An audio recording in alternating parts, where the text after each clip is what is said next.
உழைப்பாளி இல்லாத நாடுதான் எங்கும் இல்லையா அரஹோயா அவன் உழைப்பாலே பிழைக்காத பேருதான் எங்கும் இல்லையா அரஹோயா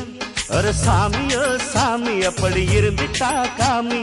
கூலியோ கூலி எங்களை நம்பித்தா பூமி பிறர் வாழ்வதே எங்க வேர்வையில் தான் உழைப்பாளி இல்லாத நாடுதான் எங்கும் இல்லையா